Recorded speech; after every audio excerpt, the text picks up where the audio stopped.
Assalamualaikum warahmatullahi wabarakatuh. Perkenalkan, nama saya Hafizah Az-Zahra, NIM A24118057. Di sini saya akan mempresentasikan proposal saya mengenai pengaruh model pembelajaran generatif berbasis hands-on activity pada materi fluida dinamis terhadap kemampuan berpikir kritis siswa SMA Negeri 3 Palu. Latar belakang yang saya ambil yaitu pendidikan fisika dapat diartikan sebagai suatu bentuk pembelajaran untuk memahami alam dan menggunakan ilmu yang telah dipelajari dalam kaitannya dengan perilaku individu. Fisika sendiri dapat mengajarkan kepada seseorang untuk mendapatkan beberapa keterampilan fisika seperti keterampilan bersikap ilmiah dan keterampilan berpikir. Pendidikan fisika juga diharapkan mampu menciptakan keberhasilan pendidikan dalam menghantarkan kehidupan masyarakatnya untuk lebih maju dan kompetitif. Oleh karena itu, siswa harus memiliki keterampilan berpikir kritis agar mampu menghadapi berbagai permasalahan dalam hidupnya. Untuk rumusan masalahnya yaitu apakah terdapat pengaruh model pembelajaran generatif berbasis hands-on activity pada materi fluida dinamis terhadap kemampuan berpikir kritis siswa SMA Negeri 3 Palu. Tujuan penelitiannya yaitu untuk mengetahui pengaruh model pembelajaran generatif berbasis hands-on activity pada materi fluida dinamis terhadap kemampuan berpikir kritis SMA Negeri 3 Palu. Baik, untuk bagian manfaat penelitian. Manfaat penelitian terbagi menjadi dua, yaitu pertama, manfaat teoritis.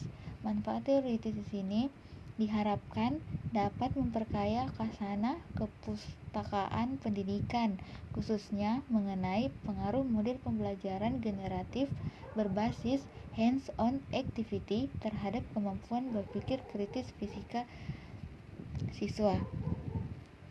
Manfaat praktis yaitu terbagi menjadi tiga, terdapat manfaat bagi guru, manfaat bagi siswa, dan manfaat bagi peneliti. Manfaat bagi guru yaitu hasil penelitian dapat diharapkan dijadikan sebagai masukan atau sumbangan pemikiran dalam mengetahui keterampilan berpikir kritis siswa, sehingga untuk selanjutnya guru dapat menentukan metode atau model pembelajaran yang dapat mengembangkan keterampilan berpikir kritis siswa secara optimal. Bagi sekolah, hasil penelitian diharapkan dapat menjadi sumbangan pemikiran dalam rangka peningkatan kualitas pembelajaran di sekolah, khususnya pada materi fluida dinamis. Bagi peneliti, hasil penelitian dapat digunakan sebagai referensi dan landasan menentukan proses pembelajaran yang dapat meningkatkan keterampilan berpikir kritis siswa. Penelitian yang relevan. Penelitian yang relevan di sini terdapat ada dari Farrow dan Elfate 2016, Magnun 2015, Hakim 2014, Dewi Sulastri dan Agustina 2013, Nur 2015.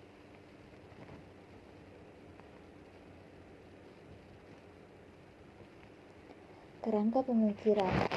Untuk kerangka pemikiran di sini, kemampuan berpikir kritis siswa pada penyelesaian masalah masih rendah. Proses pembelajaran dengan menggunakan model pembelajaran generatif berbasis hands-on activity terdapat dari menggali informasi, berhipotesis, bereksperimen, atau mengamati, merasakan, dan menguji. Kemudian mengumpulkan data, menganalisis, dan membuat kesimpulan. Terakhir, kemampuan berpikir kritis siswa menjadi lebih baik. materi penelitian. Yang pertama di sini ada jenis penelitian. Jenis penelitian yang digunakan dalam proposal ini menggunakan penelitian eksperimen kuasi, di mana eksperimen kuasi yaitu jenis penelitian yang mempunyai kelompok kontrol tetapi tidak dapat berfungsi sepenuhnya untuk mengontrol variabel-variabel luar yang mempengaruhi pelaksanaan eksperimen. Untuk pelaksanaan penelitian ini diperlukan dua kelompok yang diberi perlakuan berbeda. Kelompok pertama adalah kelompok yang diajar menggunakan model pembelajaran generatif berbasis hands-on activity atau kelas eksperimen, dan kelompok kedua diajarkan dengan model pembelajaran generatif atau kelas kontrol. Selanjutnya yaitu desain penelitian. Desain penelitian ini menggunakan non-equivalent control group design. Desain ini terdiri dari dua kelompok, yaitu kelompok eksperimen dan kelompok kontrol, di mana kelompok eksperimen dan kelompok kontrol tidak dipilih secara acak. Jadi di sini sebelum dilakukan penelitian kedua kelompok diberikan tes awal atau pretest, dan setelah dilakukan penelitian kedua kelompok diberikan tes akhir atau post-test. Selanjutnya yaitu lokasi penelitian. Lokasi penelitian di sini saya menggunakan Sekolah SMA Negeri 3 Palu. Dan untuk waktu penelitian di sini insya Allah akan dilaksanakan pada bulan Januari tahun 2022. Yang selanjutnya populasi, sampel, dan teknik pengambilan sampel. Untuk populasi sampel di sini saya menggunakan seluruh siswa kelas 11 IPA SMA Negeri 3 Palu. Dan untuk sampelnya di sini saya menggunakan siswa kelas 11 IPA 1, 11 IPA 2, 11 IPA 3, 11 IPA 4 SMA Negeri 3 Palu dengan jumlah siswa sebanyak 108 siswa. Untuk teknik pengambilan sampel di sini menggunakan teknik dengan cara purposive sampling atau sampling pertimbangan. Jenis dan sumber data. Jenis data di sini menggunakan data primer, dan sumber data di sini yaitu hasil tes kemampuan berpikir kritis siswa pada materi fluida dinamis. Selanjutnya teknik pengumpulan data. Teknik pengumpulan data yang saya gunakan di sini terdapat 3 tahapan, di mana yang pertama tahap persiapan, tahap pelaksanaan, dan tahap akhir. Untuk tahap persiapan di sini bagian-bagiannya itu mencari literatur, kedua observasi lokasi penelitian, ketiga menentukan populasi dan sampel penelitian, yang keempat menyusun instrumen yang akan digunakan berdasarkan kisi-kisi yang telah disusun, yang kelima melakukan validasi terhadap instrumen yang akan digunakan.